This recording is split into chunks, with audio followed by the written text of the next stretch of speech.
Olá, boa noite. Estamos em mais um dia do nosso curso de Tricologia Up to Date e a gente tem o prazer hoje de ter a doutora Aline Donati aqui conosco. Mas antes da gente começar a nossa aula, a gente sabe que nós somos patrocinados pelo Neocil, então vai passar um vídeo falando um pouquinho sobre o produto e na volta a gente fala um pouquinho mais sobre a nossa aula.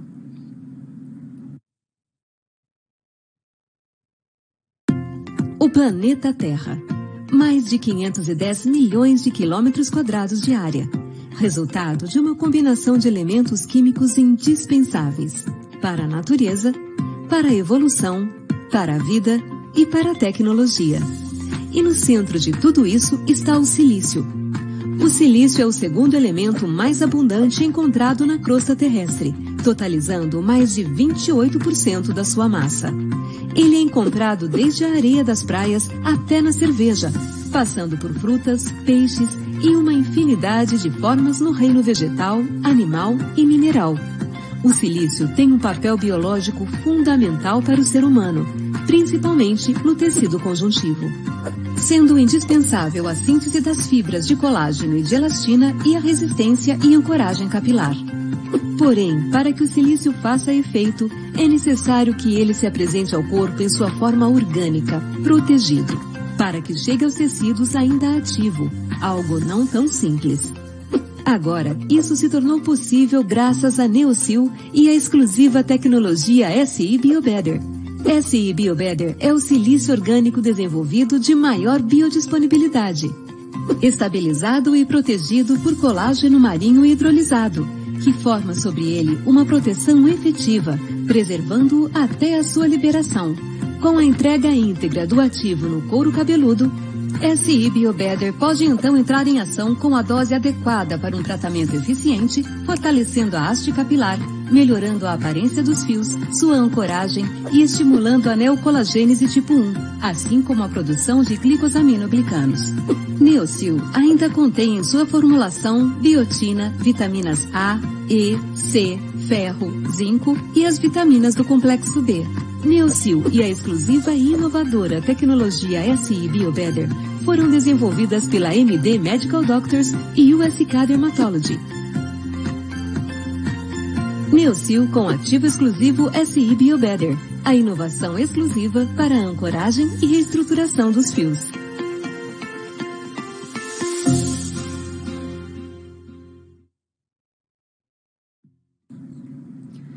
Voltamos então.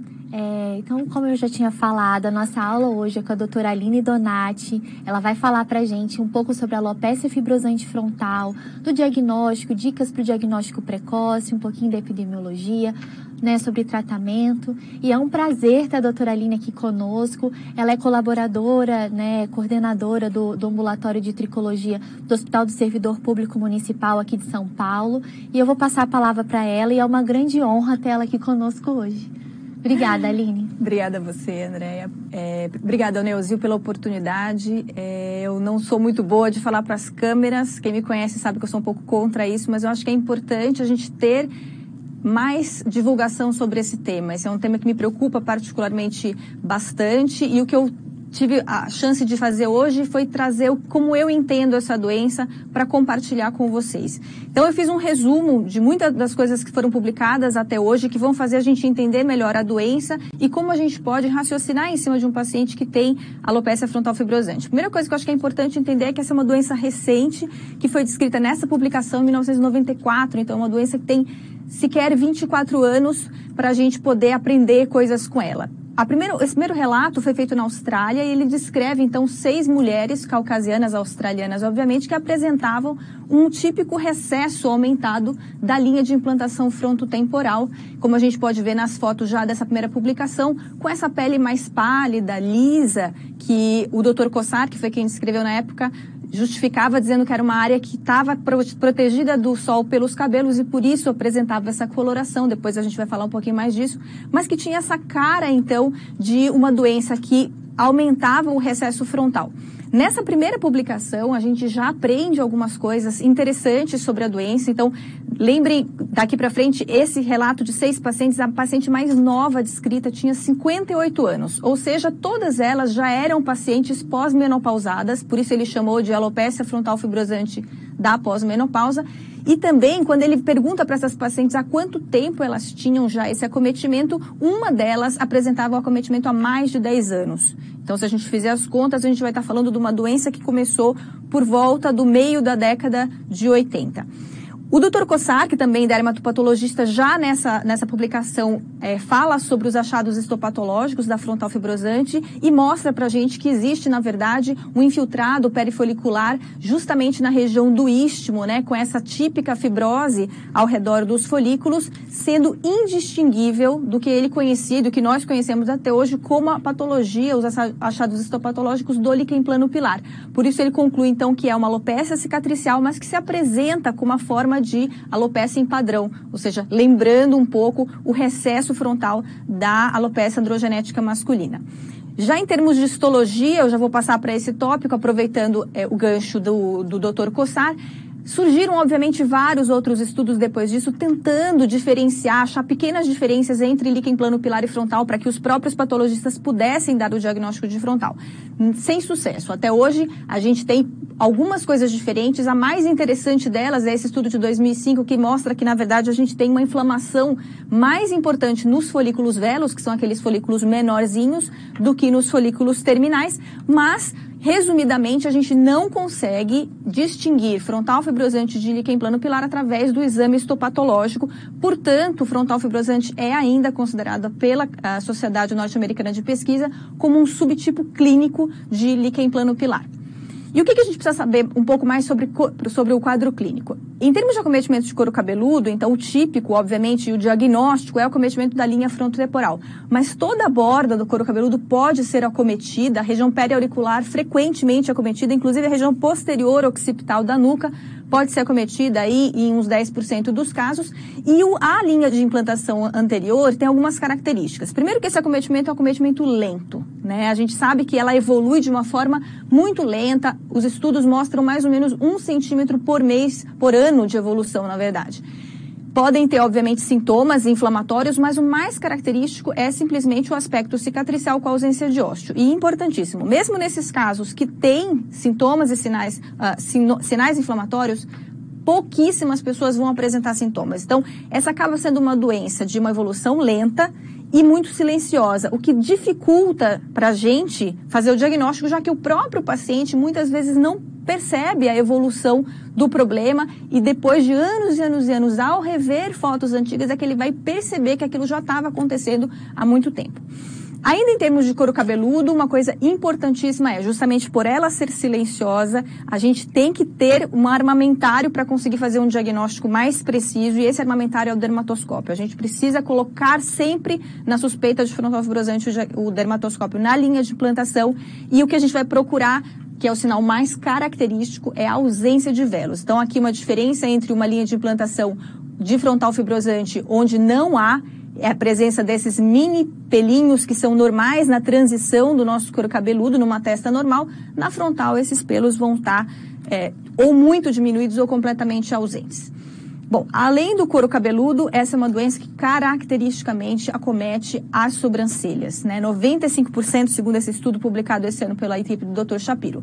Esse acometimento, inicialmente, é um acometimento de mais uma rarefação, não é como uma areata, uma coisa que chama atenção. Então, de novo, acaba sendo levado pelo paciente muito como alterações da idade ou como alterações de hábitos de depilação. Ele não procura, mas isso evolui para a alopécia completa das sobrancelhas. Um dado importantíssimo do acometimento das sobrancelhas na frontal é que, além de muito frequente, tão frequente que a gente praticamente não suspeita de frontal se não tem um acometimento, um estudo, que é o estudo de 2014, que a gente vai falar bastante sobre ele, que é o maior estudo que juntou a maior casuística de 355 pacientes feitos na Espanha, mostrou que grande parte dos pacientes refere que a perda das sobrancelhas precedeu o acometimento do couro cabeludo. Então, essa informação é interessante para a gente pensar que talvez essa doença que é diagnosticada com a perda do couro cabeludo, na verdade, ela tenha o seu início na região da face. Então, além do couro cabeludo e da sobrancelha, que é realmente o mais característico, o que mais pode ser acometido? Então, todos os pelos do corpo podem ser acometidos, os estudos variam em prevalência em relação a esse acometimento, os homens acabam sendo mais relatados isso, porque simplesmente os pelos são mais grossos e visualizados, mas isso geralmente é um acometimento assintomático. E um estudo desse ano mostrou que existe uma melhora da qualidade de vida. As mulheres, elas ficam felizes, na verdade, quando elas perdem. Então, por mais que talvez esse tenha sido a primeira perda, quando você faz uma análise retrospectiva, o que aconteceu primeiro, a gente nunca vai saber se isso precede ou não, porque nenhuma mulher vai no dermatologista queixar que está perdendo os pelos. Ela fica, pelo contrário, muito feliz e não vai atrás disso. Então, falamos de todos os pelos terminais do corpo acometidos pela doença e, depois de alguns anos, a gente aprendeu que também o outro tipo de acometimento folicular é o que gera essas lesões que a gente chama hoje de pápulas da face. Podem ter uma pequena espícula queratótica em cada pápula ou podem ser pápulas completamente lisas. Elas são a consequência clínica da inflamação que ocorre nos pelos velos da face. Então, a gente tem também que entender que, além de todos os folículos terminais, os folículos velos também são acometidos por essa doença. E o que eu acho que é mais interessante, que eu diria que é um marco na doença, foi a publicação de 2013 da África do Sul, quando a gente aprendeu que a frontal fibrosante não é apenas uma doença folicular, mas é uma doença também que gera alterações de pele. Então, essa publicação muito importante, ela relata 44 pacientes e a metade desses pacientes, um pouco mais da metade, apresentava essas manchas bastante escuras nas áreas fotoexpostas, mostrando de novo que não está restrito ao couro cabeludo, pelo contrário, todo o rosto e áreas fotoexpostas envolvidas.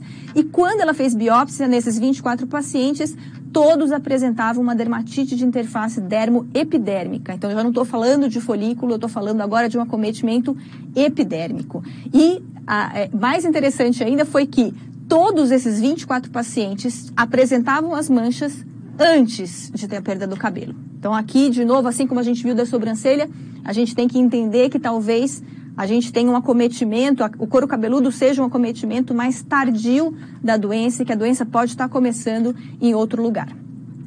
Um ano depois dessa publicação da doutora Dlova, da África do Sul, a gente teve um caso muito interessante no Hospital das Clínicas, onde essa paciente apresentou, a paciente que já tinha diagnóstico de frontal, apresentou essas máculas acrômicas justamente na região frontal, mas também pegando um pouquinho a região do pescoço, máculas que eram pra gente idênticas a vitiligo. E a gente biopsiou, não aqui no couro cabeludo, né, onde teria, obviamente, alterações da frontal, mas essas do pescoço, e a gente surpreendeu também uma dermatite de interface dermoepidérmica, mostrando que em pacientes que não têm, talvez, um fototipo tão alto, não tem tanta melanina, esse acometimento da junção epidérmica pode não gerar mancha pela incontinência, mas sim gerar uma lesão vitiligoide, como um lúpus vitiligoide, por exemplo. E apenas ano passado foi que se voltou a estudar aquela pele mais clara que o Dr. Cossar já descreveu lá em 1994, dizendo, segundo ele, que era porque as pacientes não pegavam sol, e na verdade, esse estudo interessante mostrou que não. Eu tenho uma alteração, inclusive, da contagem de melanócitos nessa região. Então, de novo, a gente está falando não só de uma doença folicular, mas de uma doença que pega a epiderme também. E, além desse tipo de acometimento, nós já falamos então de manchas escuras, de manchas vitiligoides e dessa hipocromia, eu posso ter a dermatite de interface dermoepidérmica em pacientes muito claros se manifestando simplesmente como um eritema rosáceiforme, ou seja, idêntico a uma rosácea eritema telangiectásica. Por fim, eu diria não menos importante, mas é o menos estudado certamente na frontal, é a atrofia. A gente, pelas publicações, já desde o começo, já se notava uma atrofia bastante importante da região, normalmente da linha de implantação, mas foi essa publicação de 2014 e também de 2015 do grupo espanhol que ressaltou esse fato, biopsiando duas pacientes que tinham essa veia frontal mais proeminente e mostrando que existia, então, um afinamento da pele. E dessas pacientes relatadas no estudo 11, 4 nunca tinham feito uso de corticoide, então a gente não podia justificar essa atrofia por causa do corticoide. Então, se a gente pode resumir a doença em termos de quadro clínico hoje, o que a gente entende é que é uma doença folicular, sim, ela é definida como um acometimento da linha de implantação frontotemporal, mas toda a borda do couro cabeludo pode ser acometida e deve ser examinada. Supercílios praticamente sempre acometidos, todos os pelos do corpo podem ser, inclusive os velos da face, gerando as pápulas da face. Então, todos os folículos pilosos são envolvidos. Mas também é uma doença de acometimento cutâneo não folicular, e aí vem para as pacientes de fototipo mais alto o líquen plano pigmentoso como bastante frequente, né, mais ou menos 50%, mas lembrar que em pacientes mais claros ou não, dependendo do tipo de acometimento inflamatório, você pode gerar não lesões escuras, mas lesões vitiligoides, a hipocromia, que geralmente a gente observa na borda do couro cabeludo das pacientes, uma rosácea ou algo parecido com uma rosácea, e não é infrequente a gente perguntar para essas pacientes, elas dizerem que já vinham com o diagnóstico de rosácea antes, e finalmente a atrofia. Portanto, é uma doença folicular sim, mas é uma doença também de pele. E a questão é uma doença folicular que também envolve a pele, ou seria uma doença que começa na pele e depois de talvez muitos anos vai acometer o folículo? Essa é a maneira como eu entendo hoje em dia a frontal, pelo que eu estudo dela. A minha hipótese é que haja uma alteração na pele. Essas pacientes procuram a gente com queixas como rosácea ou bolinhas no rosto ou manchas, e o que o dermatologista faz? Ele vai prescrever um protetor solar, ele vai oferecer peelings, lasers e todos os tipos de tratamento estéticos que a gente tem hoje. Depois de um tempo, talvez anos até, ela começa a apresentar uma rarefação das sobrancelhas, e quando ela apresenta isso, ela acha que é porque ela tirou muito, porque era moda, ela acha que é por causa da idade, porque ela está próximo da menopausa, mas ela não volta nesse momento no dermatologista, porque geralmente não é uma placa que aparece, um buraco grande, elas vão diminuindo gradativamente. O que ela faz? Vai na micropigmentadora, porque hoje em dia fica bonito fazer a fio, então ela não volta nesse momento no dermatologista. Quando é que ela vai voltar? Quando aí sim ela já percebe, e aí já se passaram provavelmente muitos anos do início da doença, quando alguém percebe que ela já está com a linha de implantação posteriorizada, né? Então, se a gente quer e a gente precisa, né, fazer diagnóstico mais precoce dessas pacientes, lembrando que isso é uma alopécia irreversível por ser uma alopécia cicatricial, eu preciso começar a fazer diagnóstico com as alterações de pele. Eu preciso me aproximar mais do início dessa doença e pensar em frontal todas as vezes que eu tiver uma paciente que tenha algum tipo de queixa que possa ser uma manifestação extrafolicular da frontal. Bom, então em termos de quadro clínico, eu acho que é isso. A gente tem mais coisas são aprendidas conforme vão tendo mais casos sendo publicados. E desde dessa publicação inicial do COSAR, tem vários relatos que trouxeram para a gente novas informações. Desses relatos, então tem relatos da Espanha, da Itália, da Inglaterra, mais ou menos na década de 2000, e aí começam a ter relatos com maior número de pacientes a partir da década de 2010, ou seja, primeiro foi o trabalho da McDonald em 2012, com 60 pacientes na Escócia, depois 2013, como eu falei, o relato que mostrou acometimento epidérmico da África do Sul. Depois, o Dr. Shapiro publica a série dele de 62 casos em 2014, ampliada para 90 casos esse ano. E, finalmente, aquele estudo maior, né, de 355 casos, um multicêntrico da Espanha, que trouxe para a gente muita informação sobre a doença. E o que a gente sabe em termos de epidemiologia hoje, baseado nessas grandes séries? Em termos de etnia, basicamente, a gente tem a maior parte dos relatos, como vocês podem ver, em caucasianos. Mas quando a gente olha justamente os países da onde são esses relatos, todos eles são da América do Norte. Quando a gente pega o único que é da África, praticamente todos são africanos. Então, basicamente, o que a gente percebe é que a etnia, ela depende de onde você está relatando. Se a gente tiver uma grande série do Brasil, com a nossa população bastante miscigenada, a gente vai ter, obviamente, então, mulheres de todas as etnias apresentando frontal fibrosante. Em termos de gênero, independente da publicação, grande prevalência do sexo feminino, né? Isso independe realmente de qualquer tipo de data, de outros dados. O gênero feminino é o mais predominante. Mas o número de casos em homens está aumentando, e quando a gente começa a estudar os homens, algumas coisas interessantes a gente começa a perceber, como, por exemplo, um acometimento bastante frequente da barba. E se a gente fizer uma correlação disso com as pápulas, a gente entende que talvez a gente esteja subdiagnosticando as pápulas, já que 50% dos homens têm acometimento dos pelos da face, provavelmente as mulheres também vão ter. Só que homem é mais difícil. Por que é mais difícil? Primeiro porque se eles começam a perder cabelo na linha de implantação, a gente vai achar que é simplesmente uma calvície, uma androgenética, e muitas vezes passa despercebido, ou o próprio paciente não se queixa, não se incomoda, porque ele aceita isso normalmente. O que mais chama atenção nos homens, então, mais do que a linha de implantação, geralmente vai ser a perda dos pelos do corpo, da barba e a costeleta, que é um sinal, a perda da costeleta é um sinal bastante importante para a gente pensar em frontal fibrosante no caso dos homens. Agora, em termos de idade, conforme vai passando o tempo, o que a gente percebe é que há uma tendência para diminuir a idade de acometimento das pacientes.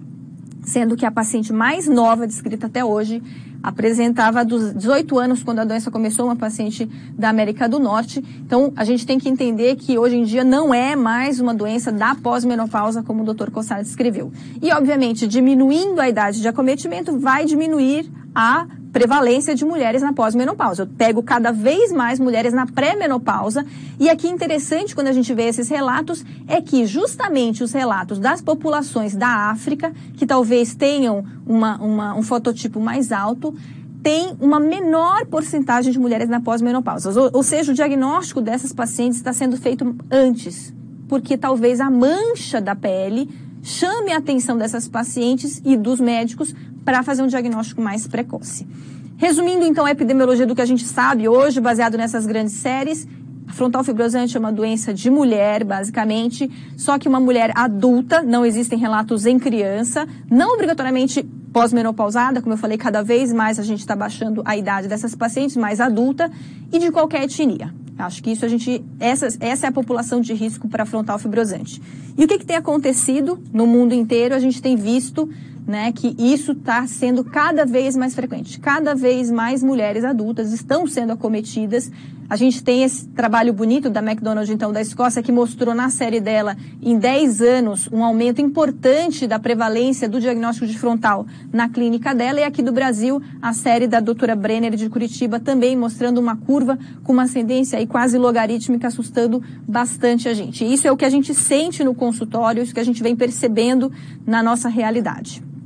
Mas por que estaria tendo esse aumento? É o que todo mundo se pergunta, o mundo inteiro está pesquisando, né? Tem algumas publicações já em relação a isso. Eu diria que a mais importante delas foi de 2016, da equipe do Dr. Messenger, quando ele fez um estudo tipo caso controle, e que ele pegou 105 pacientes e comparou com um grupo de 100 mulheres pareadas por idade, e fez um extenso questionário em relação a diversos hábitos que elas faziam, sempre focando, obviamente, em coisas tópicas de passar ou de se expor que elas pudessem estar fazendo no rosto ou no couro cabeludo. E desse estudo, o que chamou a atenção dele, obviamente, foi aquilo que as pacientes faziam diferente das controles, e aí a gente tem esses 7 resultados, só que dos 7 resultados que deram uma diferença estatisticamente significante entre pacientes e controles, apenas um era mais prevalente nas pacientes, que era o uso do protetor solar.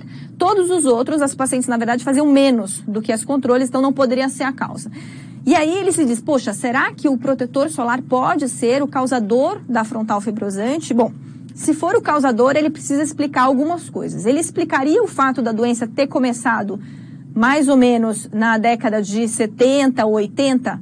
Bom, realmente foi mais ou menos aí que começou a se usar. E mais do que isso, essa informação eu não sabia e fiquei bastante intrigada quando ele publicou. A Austrália, justamente, que foi o primeiro país onde foi descrita a doença, foi também o primeiro país a fazer uma grande campanha de câncer de pele, já que eles têm uma incidência de melanoma bastante elevada. E em 1991 foi essa primeira campanha. Então, se a gente entender que em termos mundiais, talvez tenha sido o primeiro país a usar mais protetor solar, tem bastante sentido. E o protetor solar é uma substância que está sendo cada vez mais usada, óbvio, até porque a gente prescreve mais, porque a gente sabe dos benefícios em relação à prevenção de câncer de pele. Agora, também teria que explicar o fato dessa doença começar, talvez, no rosto, na região dos supercílios e na linha de implantação. E o protetor solar poderia explicar isso? É uma região que a gente usa? Sim. É uma região que a gente passa, e nas áreas pilosas justamente é onde mais acumula, já que é mais difícil de ser espalhado. Por fim, a gente teria que ter um acometimento preferencial inicialmente das mulheres pós-menopausadas e depois um acometimento das pessoas mais novas. Se a gente pensar bem, quem ia usar lá em 1980, quando o protetor solar era mais caro, mais difícil de obter? as mulheres que já tinham câncer de pele, que já tinham uma pele fotodanificada e que eram, então, prescritas pelo seu dermatologista para usar. E depois, com a popularização, a gente teria, então, a diminuição de idade. Então, tudo isso bate para a gente pensar que o protetor solar pode ser o causador da doença. Entretanto, se fosse o causador, todas as pacientes tinham que ter uma exposição ao protetor solar. E é aqui que não bate, porque, na verdade, quando a gente volta, a gente vê que apenas metade delas fazia uso do protetor solar.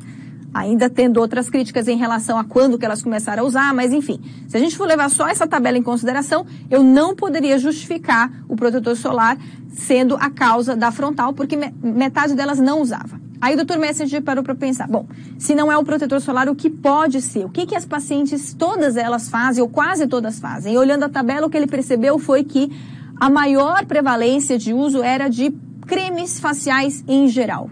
Só que isso não foi um P significativo porque justamente toda mulher usa muito creme em geral. Então eu não vou ver a diferença entre os grupos para poder dizer que isso é o causador.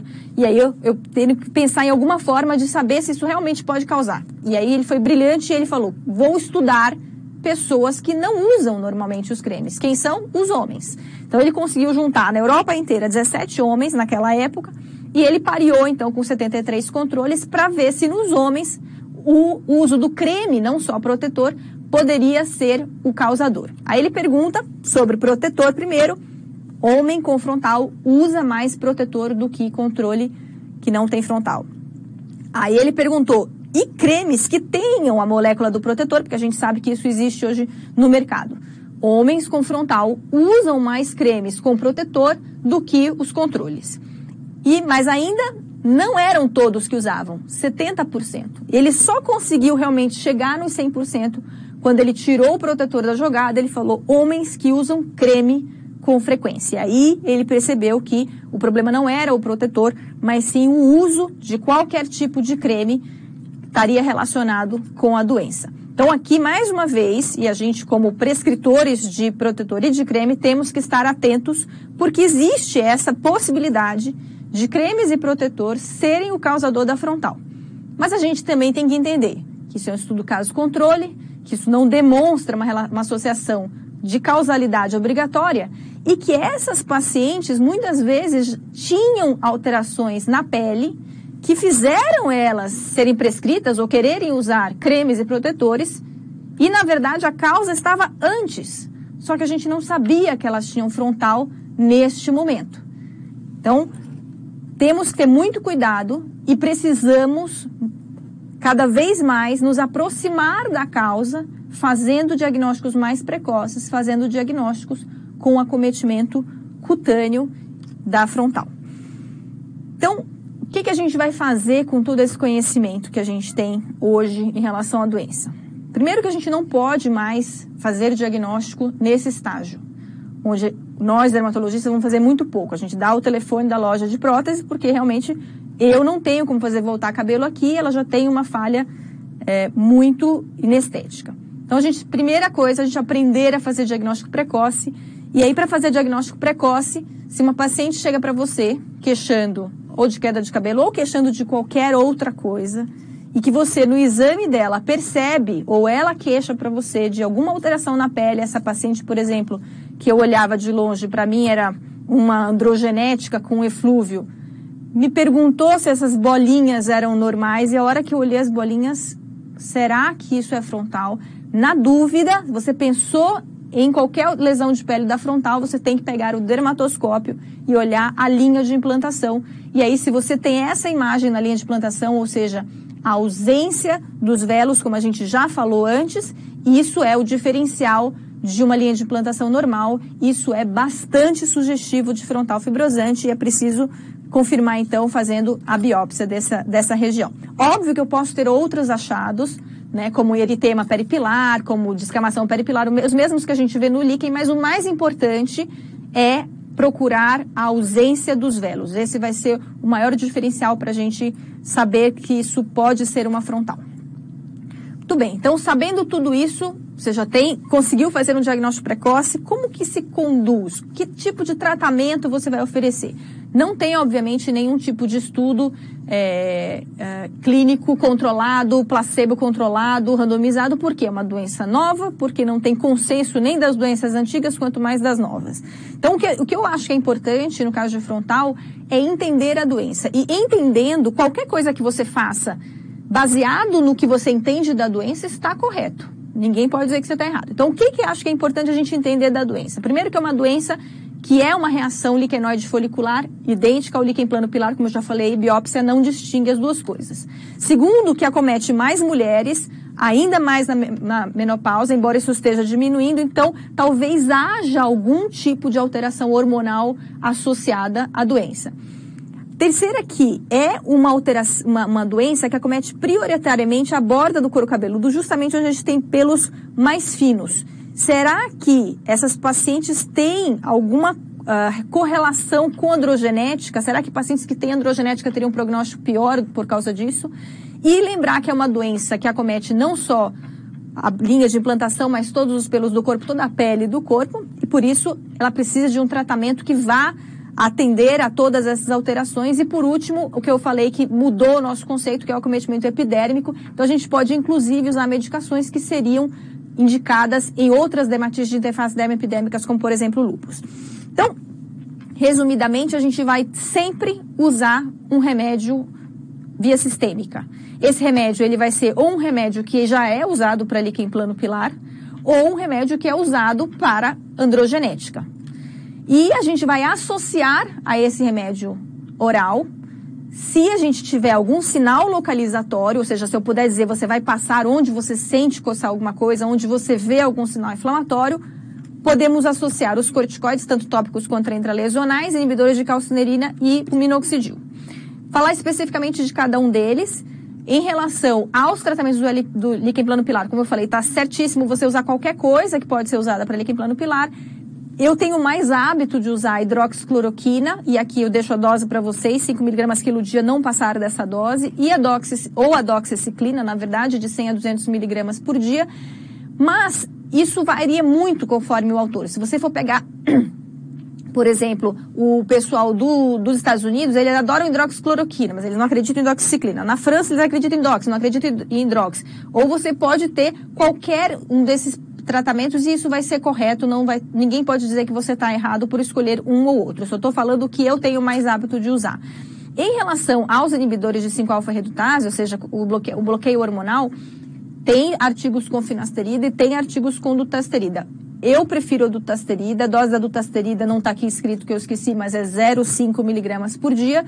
E o que eu uso geralmente para explicar para o paciente e por que eu estou usando não obrigatoriamente eu quero melhorar uma androgenética que ele tem, mas esse trabalho do Georgala de 2009, que eu acho bastante interessante, ele acompanhou essas pacientes só com dutasterida durante um ano. E ele mostrou que não só couro cabeludo melhora, né, em algumas delas e não progride na maioria, mas há uma repilação das sobrancelhas, mostrando que não é simplesmente uma questão de estar bloqueando uma possível androgenética.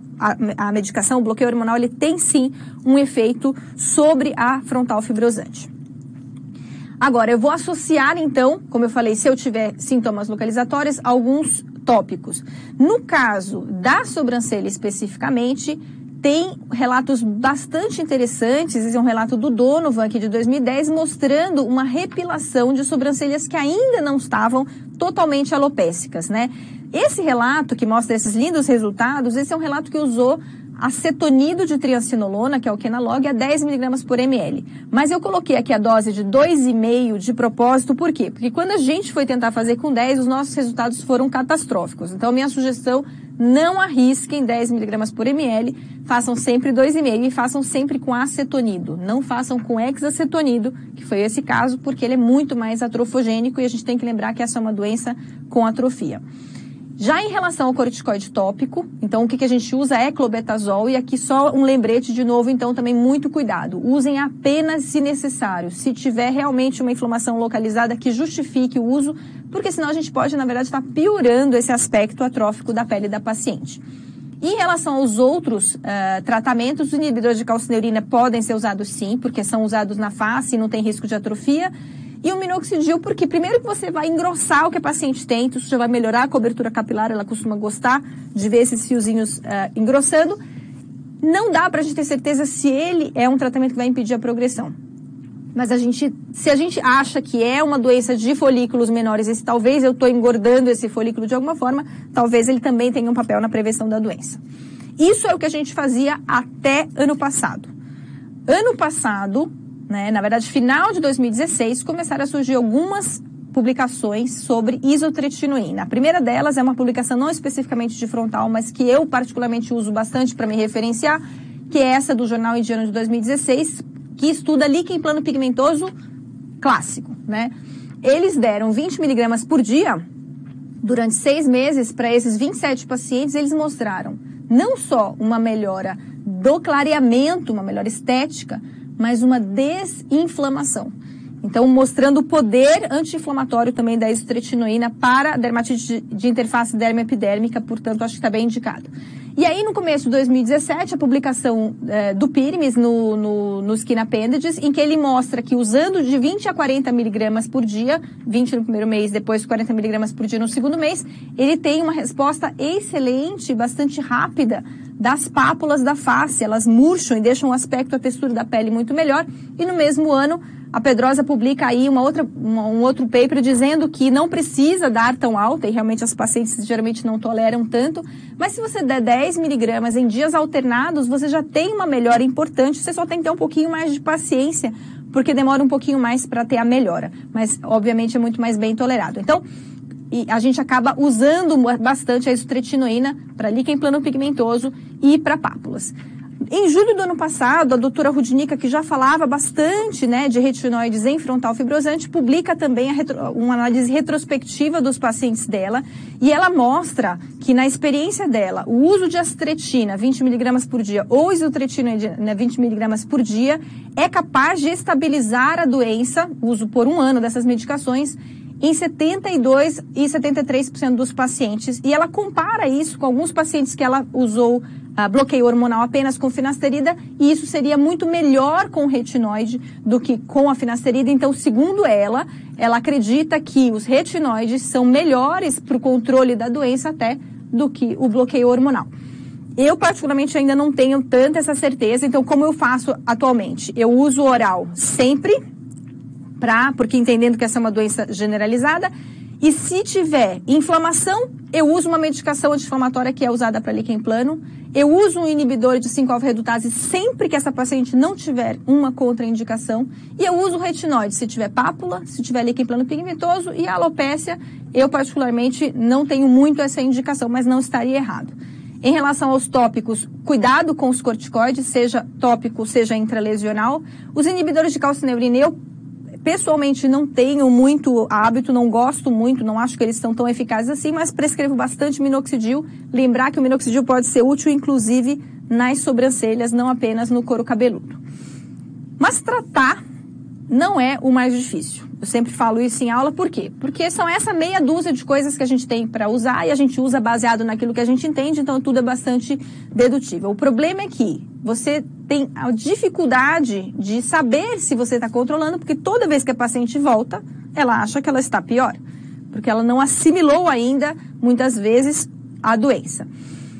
O que eu sugiro fazer? Então, a primeira coisa que é importante a gente aprender a fazer quando a gente está conduzindo um caso de alopecia cicatricial é utilizar uma ferramenta chamada LPPAI. O LPPAI é um instrumento clínico de avaliação no qual a gente vai fazer perguntas para o paciente sobre os sintomas e vai graduar esses sintomas para o lido, ardor e dor, de 0 a 3 cada um. Vai examinar o paciente para avaliar os sinais inflamatórios locais, eritema difuso peripilar e descamação peripilar também de 0 a 3.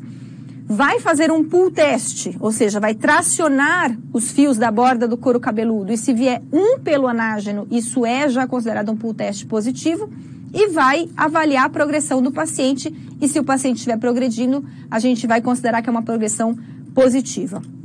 Existe uma conta, né, nesse artigo que publicou o LPPAI gigante, mas na verdade essa conta não nos interessa, é só para mostrar que desses sinais todos, o que tem mais peso é o pull test anágeno. Então isso é uma coisa que a gente tem que ter hábito de fazer em todos os pacientes para que a gente possa avaliar melhor o grau de inflamação. Então, como que funciona? Você tem uma tabela onde você atende o paciente na data 0 e você pergunta ao paciente, coça bastante, acorda você à noite, coça bastante, nossa. Aí você vai graduando isso, a mesma coisa para o ardor, dor e etc.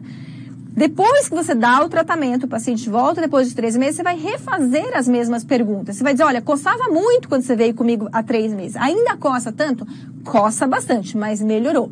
E você diminui, então, o valor e você vai perguntando um por um e cada vez que ele diminuir, você vai diminuindo um ponto e mostra para o paciente com isso que, na verdade, ele está tendo uma melhora. Claro que ele não está bem ainda, depois de 3 meses, já alguma coisa já houve de melhora. Na prática, eu não tenho uma ficha para cada paciente. Como que eu faço isso? É uma dica que eu costumo dar para vocês para facilitar a hora que você está escrevendo, né? Você tem, às vezes, um campo pequeno para escrever. Eu faço uma sigla, então P para prurido, A, ardor, D de dor, e eu vou fazendo tudo em sigla. Eu deixo uma linha de LPPAI. E aí, eu tenho esse LPPAI do começo. Nesse caso, essa paciente podia usar bloqueio hormonal, dei dutasterida, tinha inflamação, né? Ela tinha pull teste positivo, ela tinha sintomas, dei hidroxicloroquina e dei clobe para ela passar onde ela estava tendo os sintomas. Ela volta depois de 3 meses, eu repergunto, passo o meu LPPAI, vou mudando os números conforme ela vai respondendo, e eu vejo que eu digo, olha, você teve uma melhora, mas você continua com o pull test ainda positivo, isso quer dizer que você ainda tem uma inflamação importante, e aí eu opto, se já nesse momento de 3 meses eu quero entrar com outro anti-inflamatório, ou se eu espero mais, porque a hidroxicloroquina pode esperar um pouco mais para ela fazer efeito. Enfim, eu vou retornar essa paciente, eu vou revê-la a cada 3 meses, até que cessem todos os sinais de inflamação, que costuma ser bastante rápido, já que, como eu falei no começo, era uma doença que não é tão inflamatória. Muitas vezes os pacientes não sentem absolutamente nada. Mas mesmo que eu tenha uma paciente que não sente nada, ou que eu controlei absolutamente todos os sintomas, a questão é, eu estou controlando o quê? Eu estou controlando a inflamação? Pô, é isso que eu quero, é a inflamação que está destruindo o folículo. Então eu tenho que controlar essa inflamação, certo? Mas se eu tenho essa inflamação controlada, se eu não tenho mais nenhum sinal inflamatório do meu LPPAI, eu posso dizer que essa paciente não está progredindo? E isso eu acho que é o mais difícil da frontal fibrosante, porque a gente tem alguns dados que mostram que a correlação entre inflamação e progressão, é óbvio que ela existe. Se está inflamado, vai progredir. Mas esse estudo, que é o da McDonald, ele acompanhou alguns pacientes e ele mostrou que mesmo pacientes que tinham melhorado do eritema, continuaram progredindo. E pacientes que às vezes mantiveram eritema não progrediram. Então, essa correlação não é tão direta e eu tenho que ter bastante cuidado, porque mesmo com a ausência de todos os sinais clínicos inflamatórios, pode sim estar tendo uma progressão da doença. Então, como é que eu vou saber se está progredindo ou não? Basicamente, tem 2 formas. O que a literatura mais faz é a medida da linha de implantação. Mas o que eu vou propor para vocês é a realização de fotos. Por quê? Porque a medida de implantação, ela parece fácil. Se eu pegar uma linha aqui da glabela e uma outra da linha de implantação, eu meço isso com uma régua e eu tenho, sei lá, 7,4 centímetros. Ah, fácil, volta daqui a 3 meses, eu vou medir de novo, tá 7,4, então não evoluiu. Porém, a gente tem que entender que da onde eu começo a medir, até onde eu vou, pode ser aqui, pode ser ali, pode ser lá, às vezes eu tenho um fiozinho que é o lonely hair, se eu pegar desse fiozinho vai ser um valor diferente. E aí se eu ficar só nele e o resto for para trás, eu vou achar que não está evoluindo e está evoluindo. Então, no meu ponto de vista, é muito complicado a gente acreditar em medidas e eu acho que a gente tem que sempre fotografar as pacientes. Fazer uma foto de frente para ver as sobrancelhas, mas fazer a foto de toda a borda do couro cabeludo, já fez a minha para me prevenir, né, para o futuro. Também risca anterior e posterior, já que a gente sabe que pode ter associação com androgenética, e vai acompanhar essa paciente, vai refazer as fotos dela cada 6 meses e você vai comparar. E vejam que, graças a Deus, a minha linha de implantação não foi para trás ainda. Mas isso é importante nas pacientes para a gente poder mostrar para ela que, às vezes, o que ela está sentindo de piora, na verdade, não foi uma piora real.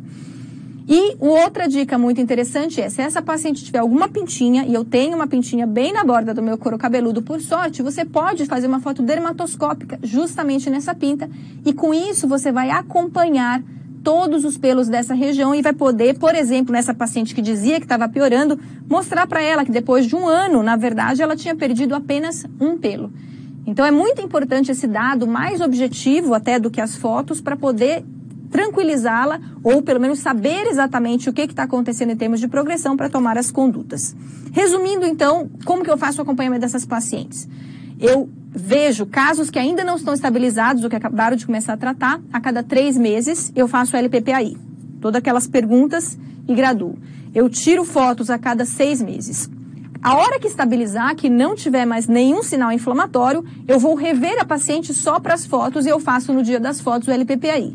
E quando ela já estiver sem medicação, eu vou fazer só um retorno anual para repetir as fotos e o LPPAI. Mas até quando eu trato, né? Já que eu falei que ela ia ficar sem medicação. Eu tenho que tratar a vida toda? Essa paciente geralmente pergunta já no começo. Isso é uma outra questão interessante da gente discutir. Por quê? Existe uma correlação entre a duração da doença e a extensão da falha. Isso é provado, né? Aquele estudo de 355 casos mostrou essa linda tabela mostrando que quanto mais tempo de doença, maior era a progressão. E tanto esse quanto o estudo da McDonald, eles falam mais ou menos naquele 1 centímetro por ano de evolução. Mas, quando a gente vai ver os pacientes que tinham mais de 10 anos de evolução, menos da metade tinham mais de 5 centímetros de falha. Portanto, eles sugerem, esse estudo espanhol sugere que possa haver uma estabilização da doença. Óbvio que tem outras críticas que a gente pode fazer aqui. Mas é possível que isso aconteça e tem casos que já chegam para a gente praticamente estabilizados. Então, a gente tem que ter isso em mente para poder, obviamente, esperar isso, explicar para o paciente e um dia evoluir para a retirada das medicações para ver se estabilizou. Então, resumo como que a gente maneja, né, o paciente e as medicações. No D0, eu entro com anti-inflamatório, se esse paciente tiver uma inflamação, e com bloqueador hormonal. Ele volta com 3 meses, eu faço LPPAI. Se o LPPAI dele ainda tiver inflamação, nesses 3 meses, eu vou me perguntar, será que eu já introduzo outro anti-inflamatório? Posso esperar às vezes. Se ele tiver controlado os sintomas, eu vou tirar o tópico. Se ele estiver com tópico, volta em 3 meses. E eu só vou tirar medicações ou suspender medicações nesse primeiro ano se houver algum tipo de efeito colateral em relação ao tratamento. O paciente volta, então, depois de 6 meses, eu vou fazer PPAI e vou fazer fotos nessa consulta. E aí, eu tendo ou a progressão ou qualquer sinal inflamatório, eu vou, obviamente, aumentar a minha quantidade de anti-inflamatório e acompanhar esse paciente sempre 3 meses se não estiver estabilizado. Já se ele estiver estabilizado, não progrediu nada, não tem mais sinais de evolução, eu mantenho tudo e ele volta em 1 ano. E é neste 1 ano que, se estiver igual ao que ele estava no início, eu posso ficar mais tranquilo e dizer, ó, não evoluiu nada, vamos tirar os anti-inflamatórios, porque não tem sentido se ele não está evoluindo, mas eu tento manter o bloqueio hormonal.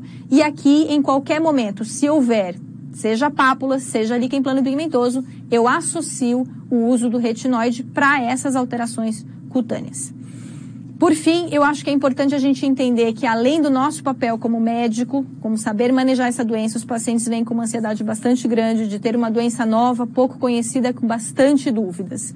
E a gente precisa ter tempo de conversar com esses pacientes, o que às vezes não é possível. Eu sempre recomendo, eu acho que é importante eles se sentirem acolhidos, eu recomendo participar do grupo. Existe um grupo de frontal fibrosante do Facebook que se reúne periodicamente, a gente faz palestras para elas sentirem que elas não estão sós e para elas poderem trocar informações que a gente, inclusive, não tem domínio, como prótese, onde faz micropigmentação. Acho que tudo isso é muito importante.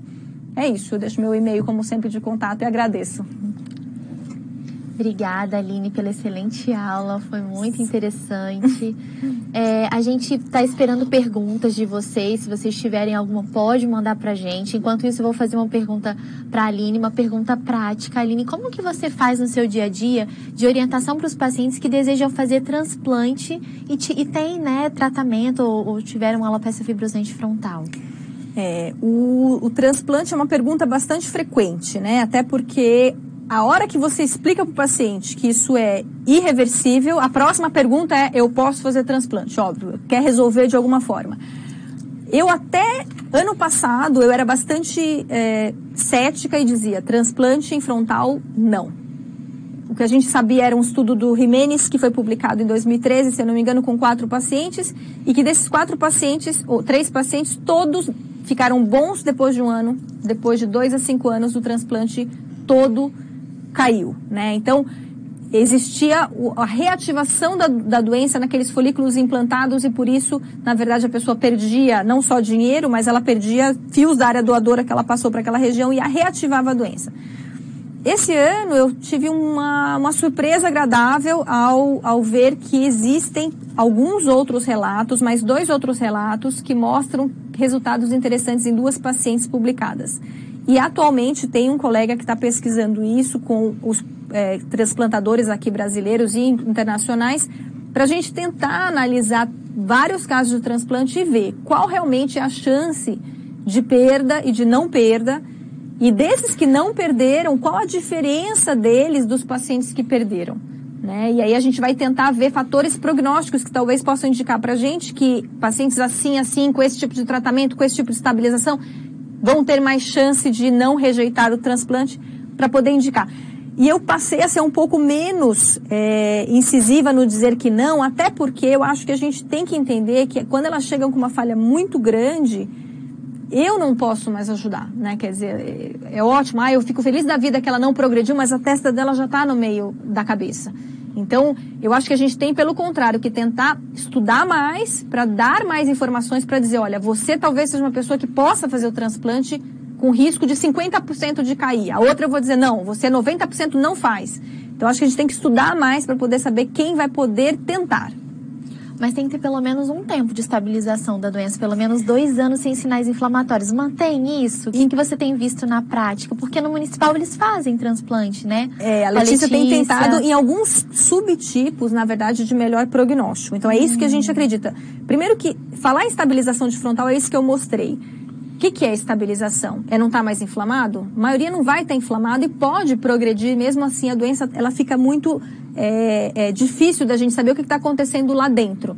Então, por mais que a gente diga está estabilizado, eu acho que esse não vai ser o critério. Eu acho que a gente, independente de estar estabilizado, e óbvio que tem que estar sem nenhum sinal inflamatório, né, sem progressão da doença, eu acho que tem risco delas evoluírem. E aí o que a gente vai talvez fazer é, de novo, descobrir quem tem menos chance de rejeitar. E nessas pacientes, certamente fazer tratamento. Então, se ela estava sem tratamento, ela vai começar um tratamento para poder transplantar. Para evitar qualquer problema. Então é isso.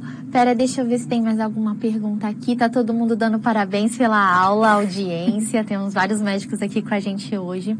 É isso, eu queria agradecer a Aline pela presença, pela excelente aula mesmo. Foi muito bom ter você aqui. É um carinho meu, pessoal. Aprendi muito com a Aline, né? Quando eu comecei a estudar cabelo, ela sempre me deu muito apoio. Então é uma grande honra. E acredito que para todos vocês também, porque a gente sabe que no Brasil ela é a nossa grande pesquisadora sobre esse tema, que é a alopecia fibrosante frontal. Queria agradecer novamente ao SK Dermatology por essa oportunidade, né? Eu acredito muito na educação médica continuada, fico muito feliz da gente ter um laboratório tão ético, né, apoiando a gente a estudar, a ser melhor no nosso dia a dia, na nossa prática do consultório. Então, claro, agradecer vocês e sempre o Neocil, que é o nosso patrocinador também, que está aí com a gente tem uma ótima resposta dos médicos usando, então a gente fica muito feliz com isso. Então é isso, muito obrigada e até a próxima. Obrigada de novo, Aline. Boa noite. Obrigada a vocês, parabéns pelo projeto. Tchau, tchau. Tchau.